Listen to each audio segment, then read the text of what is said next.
Pathania, this is my last question to you. Please. Please tell me, with a hand on your heart, whether what Rahul Gandhi said Yes. was a crime so grave that he has to lose his membership from parliament and that he'll be barred from fighting the next election. Is that what you really believe as a politician? I mean, many people will say, actually, the conviction has done the Congress party a lot of good. दो election तो जीत ही गए हैं तब से. Plus, there is some public sympathy also for Rahul Gandhi after the conviction.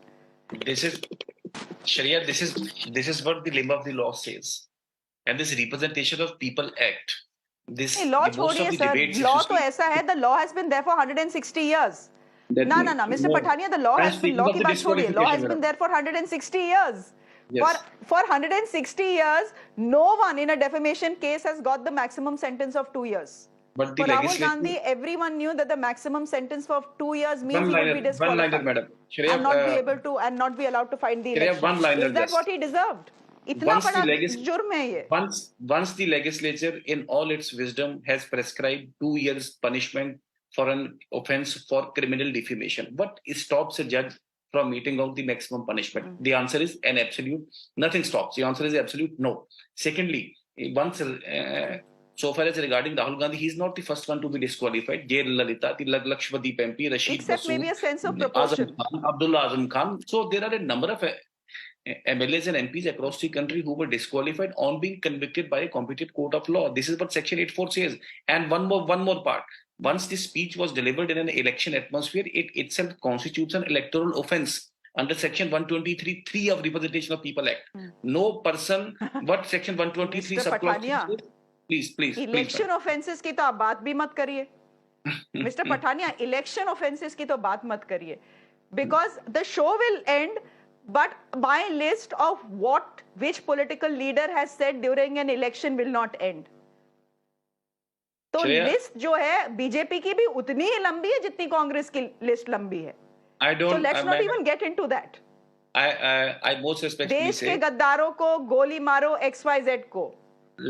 One of your leaders said it during an election speech, sir. Let us take this case as a golden instance for politicians cutting across the political spectrum to be respectful and to be decent, and so far as public discourse is concerned.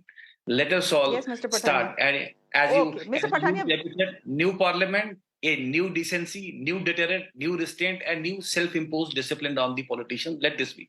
Now, after all, this is a legal battle. Even 3 consecutive concurrent findings of fact and findings on law also, they have not been to put Congress on a self-correcting course. The way Rahul Gandhi is arrogant, the way the entire Congress is arrogant, yes, we will say no apology. We will not apologize. Why don't you apologize simply to the OBC community, to the Modi community? We are sorry, we have made an off-the-cuff remark.